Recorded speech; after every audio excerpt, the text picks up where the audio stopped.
Hi అండి. ఎలా ఉన్నారందరూ? మేమైతే చాలా బాగున్నామండి. ఈరోజు ఉగ్గు రెసిపీ చూపిస్తున్నానండి.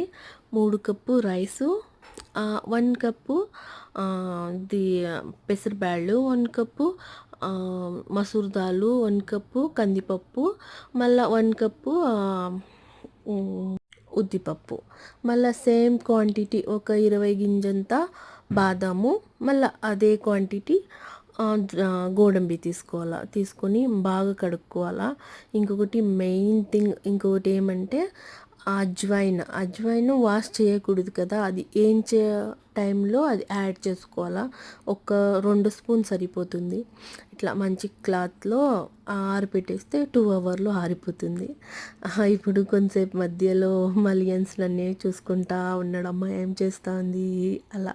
అందుకే వానితో కొంచెం మా బాబుతో టైం స్పెండ్ చేస్తూ ఉన్నా. మళ్ళీ అంతలోపు ఆరిపోతే ఇట్లా డ్రై చేసుకుంటే అంతే. బాగా కలర్ చేంజ్ అయ్యే వరకు డ్రై చేసుకొని మళ్ళీ అది పౌడర్ చేసుకొని ఒక ఎయిర్ టైట్ కంటైనర్లో పెట్టుకుంటే ఒక 20 డేస్ వరకు వస్తుంది. ఇది డైలీ 1 స్పూన్కి 1 కప్ వాటర్ పోసేసి బాగా మరుగు పెట్టేయాలి అంతే.